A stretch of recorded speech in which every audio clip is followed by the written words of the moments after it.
Welcome back to Tech Rants. My name is Q, and today I'm going to be telling you about the LG Stylo 5 and if I think it's a win or bust. Let's talk.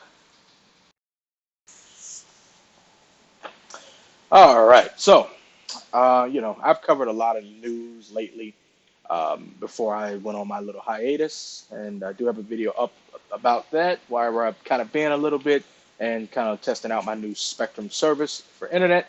So go ahead and check that out. But right now we're going to talk about the LG Stylo 5. So we're going to talk about the specs of the Stylo 5, and then we're going to talk about the specs of the Stylo 4 and if it's worth an upgrade. So let's go ahead and talk about the LG Stylo 4 from last year. Let's talk about the specs that it had. It had a Snapdragon 450 processor,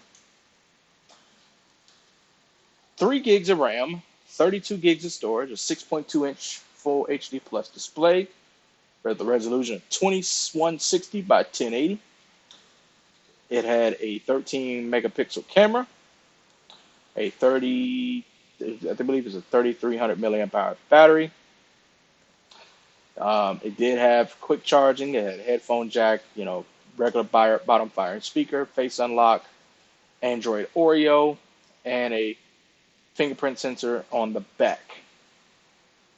Now, let's talk about the LG Stylo 5. What are the specs of the LG Stylo 5? Oh man, it should be pretty good. We have a Qualcomm Snapdragon 450, 6.2-inch Full HD Plus display, resolution of 2160 by 1080, 18 by 9 aspect ratio, 3500 milliamp hour battery, fingerprint sensor, face unlock, 13 megapixel camera on the rear, 5 on the front. Headphone jack, bottom firing speaker, all the good stuff, quick charging, 3 gigs of RAM, 32 gigs of storage. So it sounds like we pretty much have the same phone. Now, what are the main differences? Oh, well, last year's model, the LG Stylo 4 was launched with Android Oreo and had a 3300 milliamp hour battery. This year's version is launched with Android 9 and had a 3500 milliamp hour battery. So here's my question to you. Well, first of all, here's my question to LG. Really? Like, really? Really?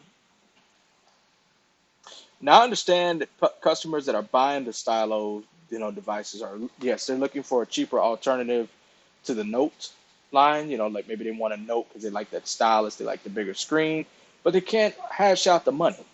So the purpose of the Stylo is to cater to those on a budget. However, I do feel like you can give these customers a little more leeway than what you're doing. I mean, come on now. The same specs, maybe a bigger battery, wow, newer operating system. You could have easily updated the Stylo 4 to Android Pie. Honestly, I gotta buy a new phone just to get the newest operating system. Like, seriously? Let's talk about the price. Now, the one that is out right now that is well known is the Cricket Wireless version.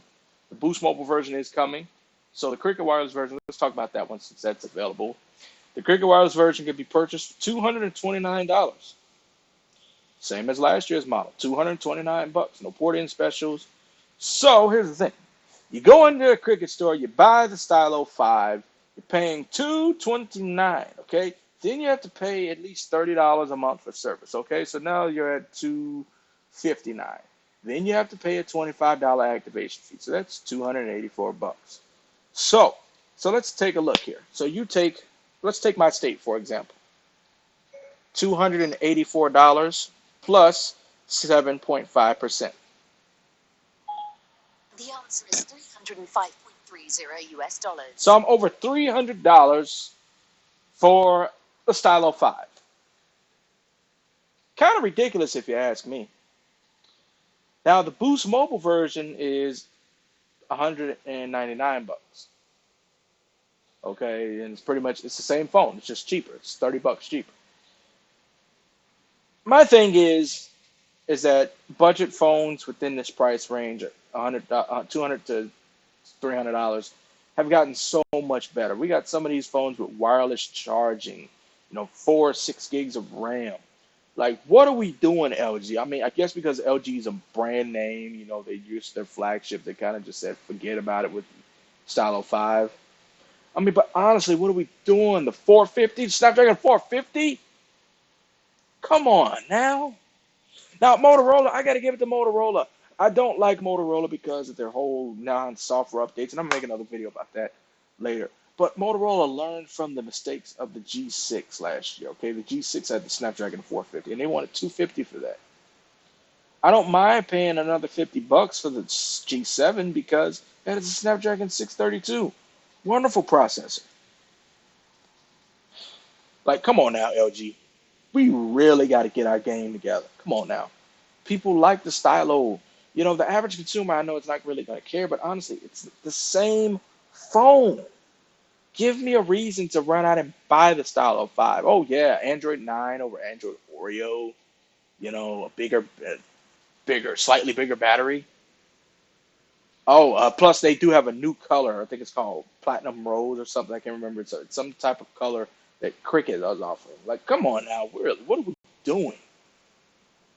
LG, Cricket, like all you got. What are we doing? I mean, yeah, of course they're just releasing the phone, but LG, come on now, what are we doing? What are we doing? I don't get it. Let me know you guys' thoughts on the LG Stylo 5 down below. If you have the Stylo 4, do you see a reason to get the 5? Just weigh in, guys. Just weigh in. Let me know what you guys think.